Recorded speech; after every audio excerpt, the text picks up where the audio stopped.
आजाद बोले चैन से सोने नहीं दूंगा। आजाद बोले हक के लिए नई सरकार से भिड़ जाएंगे।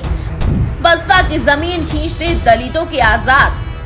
लोकसभा चुनाव 2024 के दौरान नगीना लोकसभा सीट भी काफी अहम सीट मानी जा रही थी, क्योंकि इस लोकसभा सीट से आजाद समाज पार्टी और भीम आर्मी के संस्थापक चंद्रशेखर आजाद मैदान में थे।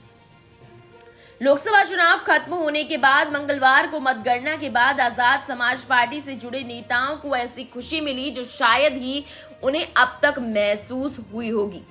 नगीना लोकसभा सीट से चंद्रशेखर आजाद 1,51,473 वोटों से चुनाव जीत गए। चंद्रशेखर आजाद शुरू से ही अपने तल्ख तेवरों के लिए जाने जाते हैं। उन्होंने हमेशा गरीबों, शोषितों, वंचितों, किसान और युवाओं के मुद्दे उठाए हैं। जब चंद्रशेखर आजाद सांसद और विधायक नहीं बने थे, उसके पहले से ही उनकी फैन फॉलोइंग जबरदस्त थी।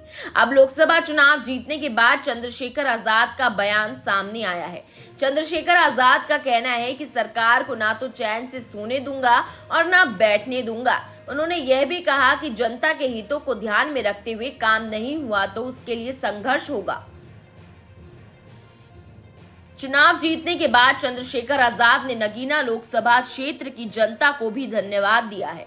चंद्रशेखर आजाद ने कहा कि मैं धन्यवाद करता हूं कि नगीना लोकसभा की जनता बिना भेदभाव के सभी जातियों ने मुझे वोट दिया और सांसद तक पहुंचाने का मौका दिया। पहले मैं सड़क से लड़ाई लड़ता था, लेकिन अब यह लड़ाई सड़क से संसद तक होगी। चंद्रशेखर आजाद ने कहा कि नगीना की जनता ने जो प्यार और भरोसा जताया है उसका मैं कर्जदार हूं। मैं अपना खून देकर भी नगीना की जनता का कर्ज नहीं उतार सकता। चंद्रशेखर आजाद ने कहा कि देश में पुलिसकर्मियों का शोषण हो रहा है। उनके लिए भी ड्यूटी के लिए 8 घंटे फिक्स करने चाहिए।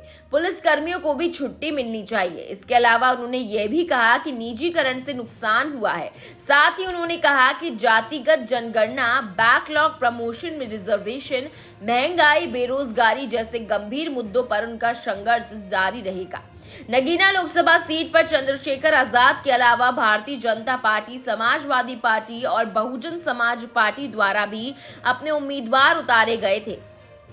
प्रधानमंत्री नरेंद्र मोदी के साथ ही मुख्यमंत्री योगी आदित्यनाथ, पूर्व मुख्यमंत्री अखिलेश यादव सहित कई बड़े नेताओं ने यहां जनसभा की। बावजूद इसके मतगणना के दिन चंद्रशेखर आजाद ने एक बार रफ्तार पकड़ी तो फिर पीछे मुड़कर नहीं देखा। इस लोकसभा सीट पर चंद्रशेखर आजाद को 5,12,552 वोट, जबकि दूसरे नंबर पर रहने वाले भारतीय जनता पार्टी के प्रत्याशी ओम कुमार को 3,61,069 वोट मिले। 1,02,374 वोट पाकर समाजवादी पार्टी के प्रत्याशी मनोज कुमार तीसरे नंबर पर रहे।